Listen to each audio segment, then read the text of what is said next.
ಇದು ರಾಷ್ಟ್ರ ರಾಜಕಾರಣದ ಸೆನ್ಸೇಷನಲ್ ಸುದ್ದಿ. ಯಾರು ಊಹಿಸಲು ಸಾಧ್ಯವೇ ಇಲ್ಲದಂತಹ ಒಂದು ಟ್ವಿಸ್ಟ್.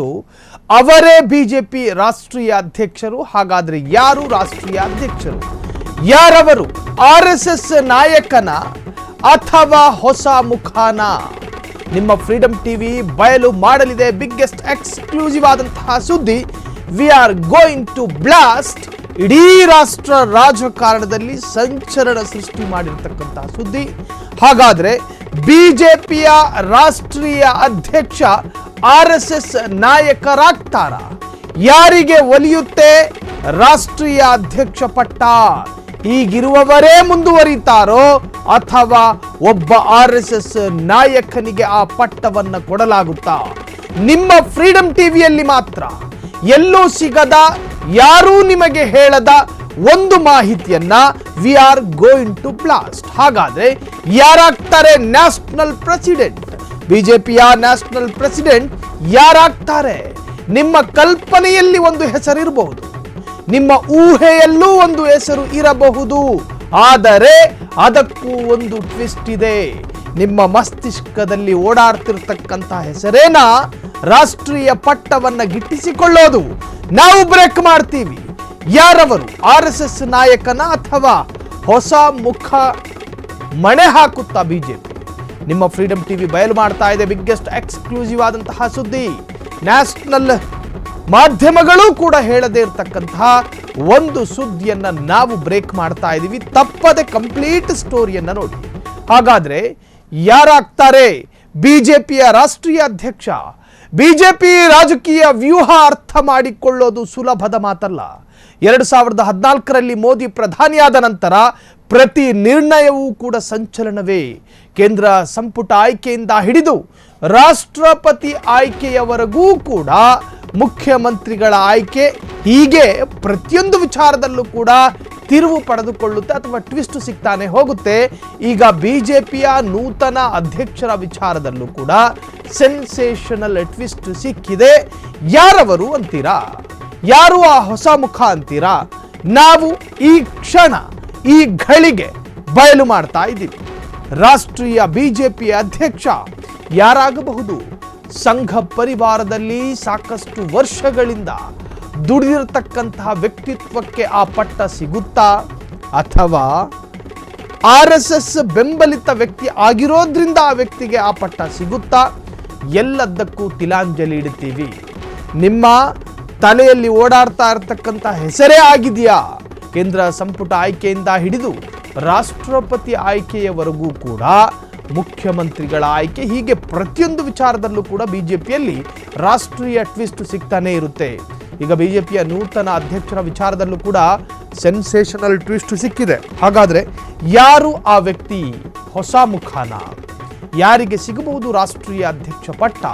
ನಿಮ್ಮ ಫ್ರೀಡಮ್ ಟಿವಿ ಬಟಾ ಬಯಲು ಮಾಡ್ತಿದೆ ಬಿಗ್ಗೆಸ್ಟ್ ಎಕ್ಸ್ಕ್ಲೂಸಿವ್ ಆದಂತಹ ಸುದ್ದಿ. ಬಿಜೆಪಿ ರಾಜಕೀಯ ವ್ಯೂಹ. ಬಿಜೆಪಿಯ ರಾಜಕೀಯ ವ್ಯೂಹವನ್ನ ಅರ್ಥ ಮಾಡಿಕೊಳ್ಳೋದು ಮತ್ತು ರಾಜಕೀಯ ಲೆಕ್ಕಾಚಾರವನ್ನ ಮಾಡೋದಿದೆಯಲ್ಲ, ಅದು ಅತ್ಯಂತ ಹಾರಿಬಲ್ ಚಾಲೆಂಜ್. ಬಿಜೆಪಿಯಲ್ಲಿ ಹಿಂಗೆ ನಡೆಯುತ್ತೆ ಅಂತ ಸಾಮಾನ್ಯ ಯೋಚನೆಗೂ ನಿಲುಕದೇ ಇರತಕ್ಕಂಥ ವಿಚಾರಗಳು ನಡೆಯುತ್ತೆ. ಒಂದು ರಾಷ್ಟ್ರೀಯ ಪಕ್ಷದ ಮುಂದಿನ ಹೆಜ್ಜೆ ಏನು ಅನ್ನೋದು ರಾಜಕೀಯ ತಿಳಿದುಕೊಂಡವನು ಕಲ್ಪನೆ ಮುಖಾಂತರವಾಗಿ ಅರ್ಥ ಮಾಡ್ಕೋತಾನೆ. ಆದರೆ ಬಿಜೆಪಿಯ ರಾಷ್ಟ್ರೀಯ ನಿಲುವುಗಳಿದಾವಲ್ಲ, ರಾಜಕೀಯ ವಿಶ್ಲೇಷಕರನ್ನೂ ಕೂಡ ಗೊಂದಲಕ್ಕೆ ಈಡು ಮಾಡುವಂತಹ ಕೆಲವು ನಿರ್ಧಾರಗಳು, ಏನೋ ಆಗುತ್ತೆ ಅನ್ಕೊಳ್ಳುವಷ್ಟರಲ್ಲಿ ಮತ್ತಿನ್ನೇನೋ ಆಗಿರುತ್ತೆ. ಇದು ರಾಷ್ಟ್ರೀಯ ಬಿಜೆಪಿ ಅದರ ನಿರ್ಧಾರಗಳು. ಕೇಂದ್ರ ಸಂಪುಟ ಆಯ್ಕೆಯಿಂದ ಹಿಡಿದು ರಾಷ್ಟ್ರಪತಿ ಆಯ್ಕೆಯವರೆಗೂ ಕೂಡ ಮುಖ್ಯಮಂತ್ರಿಗಳ ಆಯ್ಕೆ, ಹೀಗೆ ಪ್ರತಿಯೊಂದು ವಿಚಾರದಲ್ಲೂ ಕೂಡ ಟ್ವಿಸ್ಟ್ ಮೇಲೆ ಟ್ವಿಸ್ಟ್ ಸಿಗ್ತಾನೆ ಹೋಗುತ್ತೆ. ಬಿಜೆಪಿಯ ರಾಷ್ಟ್ರೀಯ ಅಧ್ಯಕ್ಷರಾಗಿ ಜೆ.ಪಿ. ನಡ್ಡಾರಿದ್ದಾರಲ್ಲ, ಅವರೇ ಮುಂದುವರಿತಾರೆ ಅಂತ ಅನ್ಕೊಂಡಿರ್ಬೋದು. ಇಲ್ಲ ಇಲ್ಲ, ಖಂಡಿತ ಸಾಧ್ಯ ಇಲ್ಲ. ಜೆ.ಪಿ. ನಡ್ಡಾರವರಿಗೆ ಕೇಂದ್ರ ಆರೋಗ್ಯ ಖಾತೆಯೂ ಕೂಡ ಕೊಡಲಾಗಿದೆ. ಒಬ್ಬರಿಗೆ ಒಂದೇ ಖಾತೆ ಎನ್ನುವಂಥ ಒಂದು ನಿಯಮ ಬಿಜೆಪಿಗೂ ಕೂಡ ಅನ್ವಯಿಸುತ್ತೆ. ಸರಿ, ಇನ್ನು ಖಾತೆ ಎನ್ನುವಂತಹದ್ದು ಸರ್ಕಾರಿ ಖಾತೆಯಾದ್ರೆ ಪಕ್ಷದ ಮುಖಾಂತರವಾಗಿ ಕೊಟ್ಟಿರ್ತಕ್ಕಂಥ ಅಧ್ಯಕ್ಷ ಸ್ಥಾನ, ಅದು ಹೆಂಗೆ ಎರಡು ಖಾತೆ ಆಗುತ್ತೆ ಅಂತಲೂ ಅನ್ಕೋಬಹುದು. ಆದರೆ ಜವಾಬ್ದಾರಿಗಳು ಒಂದೇ ಇರಬೇಕು. ಒನ್ ಪಾರ್ಟಿ ಒಂದು ರೆಸ್ಪಾನ್ಸಿಬಿಲಿಟಿ. ಈಗ ಬಿಜೆಪಿಯ ನೂತನ ಅಧ್ಯಕ್ಷರ ವಿಚಾರದಲ್ಲೂ ಕೂಡ ಸೆನ್ಸೇಷನಲ್ ಟ್ವಿಸ್ಟ್ ಸಿಗ್ತಾ ಇದೆ. ಹಾಗಾದ್ರೆ ಯಾರವರು ಹೊಸ ಮುಖಕ್ಕೆ ಮಣೆ ಹಾಕುವ ಪ್ರಯತ್ನಗಳು ನಡೀತಾ ಇದೆಯಾ? ನಿಮ್ಮ ಫ್ರೀಡಮ್ ಟಿವಿ ಬಟಾಬಯಲು ಮಾಡ್ತಾ ಇದೆ ಬಿಗ್ಗೆಸ್ಟ್ ಎಕ್ಸ್ಕ್ಲೂಸಿವ್ ಆದಂತಹ ಸುದ್ದಿ. ಹಾಗಾದ್ರೆ ಬಿಜೆಪಿಯ ರಾಷ್ಟ್ರೀಯ ಅಧ್ಯಕ್ಷ ಯಾರಾಗಬಹುದು? ಯಾರಾಗ್ತಾರೆ ಬಿಜೆಪಿಯ ಹೊಸ ಅಧ್ಯಕ್ಷ? ಕೇಂದ್ರ ಮಂತ್ರಿ ಅಮಿತ್ ಶಾ ಆ ಚಾನ್ಸೇ ಇಲ್ಲ. ಅಲ್ಲ ರೀ, JP ನಡ್ಡಾರವರೇ ನ್ಯಾಷನಲ್ ಪ್ರೆಸಿಡೆಂಟು, ಅವರೇ ಮುಂದುವರಿತಾರೆ ಬಿಡಿ. ಬಿಜೆಪಿ ಅದಕ್ಕೆ ಅವಕಾಶ ಕೊಡೋದಿಲ್ಲ. ಹಾಗಾದ್ರೆ ಕೇಂದ್ರ ಗೃಹ ಸಚಿವ ಅಮಿತ್ ಶಾರಿಗೆ ಆ ಚಾನ್ಸ್ ಸಿಗುತ್ತಾ? No no no no no no, ಆ ಚಾನ್ಸ್ ಅವರಿಗೆ ಸಿಗೋದಿಲ್ಲ. ಇನ್ನು ರಾಜನಾಥ್ ಸಿಂಗ್ ಅವರಿಗೆ ಸಿಗುತ್ತಾ? ಇಲ್ಲ. ನಿತಿನ್ ಗಡ್ಕರಿ ಅವಕಾಶಗಳಿಲ್ಲ. ಶಿವರಾಜ್ ಸಿಂಗ್ ಚೌಹಾಣ್ ಚಾನ್ಸಸ್ ತುಂಬಾ ಕಡಿಮೆ ಇದೆ. ಅಮಿತ್ ಶಾಗೂ ಸಿಗೋದಿಲ್ಲ, ರಾಜನಾಥ್ ಸಿಂಗ್ ಅವರಿಗೂ ಸಿಗೋದಿಲ್ಲ, ನಿತಿನ್ ಗಡ್ಕರಿಗೂ ಸಿಗೋದಿಲ್ಲ ಅನ್ನೋದಾದ್ರೆ ಶಿವರಾಜ್ ಸಿಂಗ್ ಚೌಹಾಣ್ ರವರಿಗೆ ಸಿಗಬಹುದಾ? ಇಲ್ಲ, ಸಂದೇಹ ಇದೆ. ಮತ್ತಿನ್ಯಾರು ಹಾಗಾದ್ರೆ? ಎಸ್, ಇದು ಬಿಗ್ ಟ್ವಿಸ್ಟ್ ಕೊಡಲು ಮುಂದಾದ ಬಿಜೆಪಿ ಹೈಕಮಾಂಡ್. ಶಿವರಾಜ್ ಸಿಂಗ್ ಚೌಹಾಣಿಗೂ ಸಿಗದೇ ಇರತಕ್ಕಂತ ಅವಕಾಶ ಒಬ್ಬ ಸಣಕಲು ವ್ಯಕ್ತಿಗೆ ಸಿಗುತ್ತೆ ಅನ್ನೋದು ಈಗಿನ ರಾಜಕೀಯ ಚರ್ಚೆ. ಹಾಗಾದ್ರೆ ಯಾರಾಗ್ತಾರೆ ನ್ಯಾಷನಲ್ ಬಿಜೆಪಿ ಪ್ರೆಸಿಡೆಂಟ್? ಒಂದು ವೇಳೆ ಸಂಘ ಪರಿವಾರಕ್ಕೆ ಸಂಬಂಧಪಟ್ಟ ವ್ಯಕ್ತಿತ್ವವನ್ನ ಕೂರಿಸಲಾಗುತ್ತಾ? ಬಿಜೆಪಿಯ ಪ್ರತಿ ನಿರ್ಧಾರಗಳು ನಾಗಪುರದ RSS ಕಚೇರಿಯಲ್ಲಿ ತೀರ್ಮಾನ ಆಗುತ್ತೆ ಅನ್ನುವಂತಹ ಚರ್ಚೆ. ಬಿಜೆಪಿಯಲ್ಲಿ ತೆಗೆದುಕೊಳ್ಳುವ ಪ್ರತಿ ತೀರ್ಮಾನದ ಹಿಂದೆ ನಾಗಪುರದ RSS ಕಚೇರಿಯ ಸಂಚಾಲಕ ಮೋಹನ್ ಭಾಗವತ್ ತೀರ್ಮಾನ ಮಾಡ್ತಾರೆ ಎನ್ನುವಂತಹ ಸಾಂಪ್ರದಾಯಿಕ ನಂಬಿಕೆ. ಆ ನಂಬಿಕೆಯಂತೆ ಸಂಘ ಪರಿವಾರದವರೇ ಆಯ್ಕೆ ಮಾಡಿದ ಹೆಸರನ್ನೇ ರಾಷ್ಟ್ರೀಯ ಅಧ್ಯಕ್ಷ ಸ್ಥಾನಕ್ಕೆ ಆಯ್ಕೆ ಮಾಡಿಕೊಳ್ಳಲಾಗುತ್ತಾ? ಈ ಅರ್ಥದಲ್ಲೂ ಕೂಡ ಈಗ ರಾಷ್ಟ್ರೀಯ ರಾಜಕೀಯ ಚರ್ಚೆಗಳು ಶುರುವಾಗಿದೆ. ಹಾಗಾದ್ರೆ ಕಟ್ಟ ಕಡೆಯದಾಗಿ ನಿಮ್ಮನ್ನು ಕಾಡ್ತಾ ಇರುವಂತಹದ್ದು, ಯಾರಾಗ್ತಾರೆ ರಾಷ್ಟ್ರೀಯ ಬಿಜೆಪಿಯ ನ್ಯಾಷನಲ್ ಪ್ರೆಸಿಡೆಂಟ್? ರಾಜನಾಥ್ ಸಿಂಗ್ ಆಗ್ತಾರಾ? ಇಲ್ಲ. ಶಿವರಾಜ್ ಸಿಂಗ್ ಚೌಹಾಣ್ ಆಗ್ತಾರಾ? ಇಲ್ಲ. ನಿತಿನ್ ಗಡ್ಕರಿ ಆಗ್ತಾರಾ? ಇಲ್ಲ. JP ನಡ್ಡಾರೇ ಮುಂದುವರಿತಾರಾ? ಹಾಗಾದ್ರೆ ಯಾರಾಗಬಹುದು ಬಿಜೆಪಿಯ ಹೊಸ ರಾಷ್ಟ್ರೀಯ ಅಧ್ಯಕ್ಷ? ಕೇಂದ್ರ ಮಂತ್ರಿ ಅಮಿತ್ ಶಾ ಚಾನ್ಸು ಇಲ್ಲ, ರಾಜನಾಥ್ ಸಿಂಗ್ ಇಲ್ಲ, ನಿತಿನ್ ಗಡ್ಕರಿ ಇಲ್ಲ. ಪ್ರತಿಯೊಂದು ಘಟಾನುಘಟಿಗಳ ಹೆಸರು ಬಂದಾಗಲೂ ಕೂಡ ಅಲ್ಲಿ ಸಂದೇಹಗಳೇ ಹೆಚ್ಚು, ಸಿಗೋ ಅವಕಾಶಗಳು ಭಾರೀ ಕಡಿಮೆ. ಹಾಗಾದ್ರೆ ಯಾರಿಗೆ ಸಿಗುತ್ತೆ? ರಾಜ್ಯದ ಬಿಜೆಪಿ ಅಧ್ಯಕ್ಷ ಸ್ಥಾನಕ್ಕೆ ಗಲಾಟೆಗಳೇ ನಡೀತಾ ಇದೆ ನಮ್ಮ ರಾಜ್ಯದಲ್ಲಿ. ಅಂಥದ್ರಲ್ಲಿ ರಾಷ್ಟ್ರೀಯ ಅಧ್ಯಕ್ಷಗಿರಿಗಾಗಿ ಪೈಪೋಟಿಗಳು ನಡೆಯದೇ ಇರುತ್ವಾ? ಬಿಜೆಪಿಯಲ್ಲಿ ಆಕಾಂಕ್ಷಿಗಳ ಸಂಖ್ಯೆಯನ್ನು ಕಮ್ಮಿ ಇಲ್ಲ.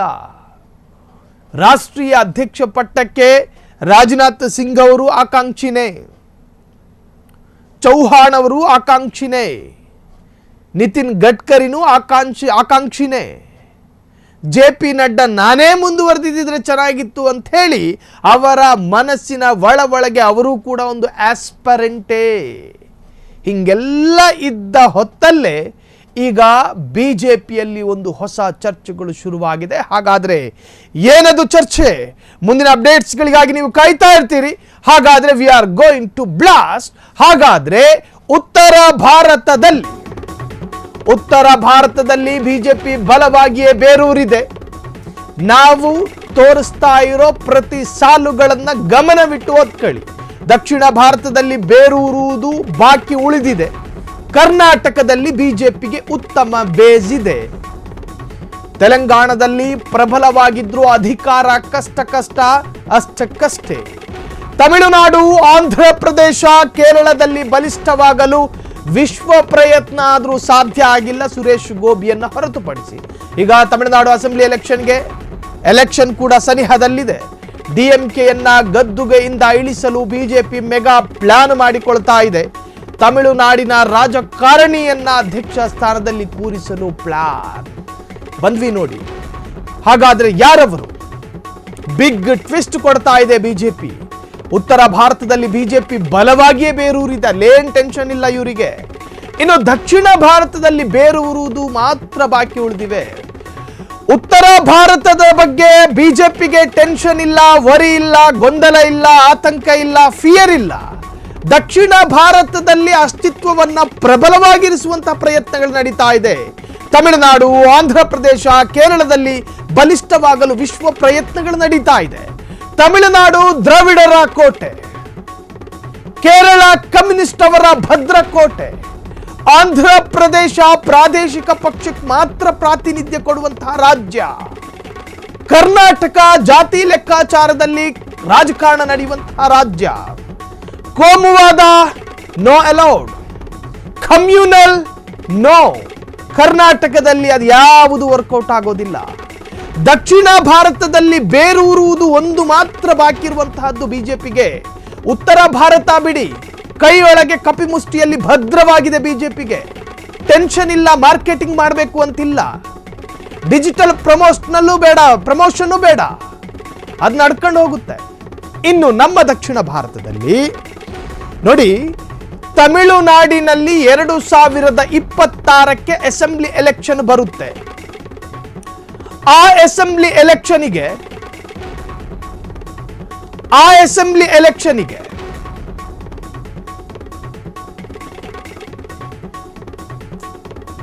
2026 ತಮಿಳುನಾಡಿನಲ್ಲಿ ಅಸೆಂಬ್ಲಿ ಎಲೆಕ್ಷನ್ ಇದೆ.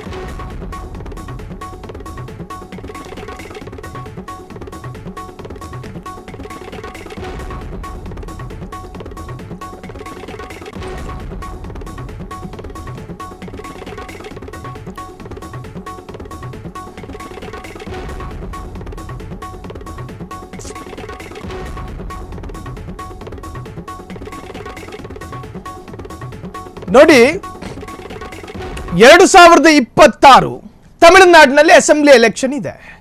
ಆ ಅಸೆಂಬ್ಲಿ ಎಲೆಕ್ಷನ್ ನಲ್ಲಿ ಬಿಜೆಪಿ ತನ್ನ ಅಸ್ತಿತ್ವವನ್ನು ಉಳಿಸಿಕೊಳ್ಳಬೇಕು ಅಂತ ಹೇಳಿದ್ರೆ, ಡಿಎಂಕೆಯ ವಿರುದ್ಧ ಟಕ್ಕರ್ ಹಾಕಬೇಕು ಅಂತ ಹೇಳಿದ್ರೆ, ಅದಕ್ಕೆ ಟಕ್ಕರ್ ಕೊಡಬೇಕು ಅಂತಿದ್ರೆ ಎಐಎಡಿಎಂಕೆ ಜೊತೆ ಮೈತ್ರಿ ಮಾಡಿಕೊಳ್ಳಬೇಕು.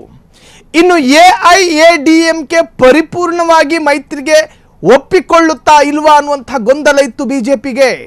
ಅದಕ್ಕೆ ಎಐಎಡಿಎಂಕೆ ಒಂದು ಷರತ್ತನ್ನು ವಿಧಿಸಿತ್ತು.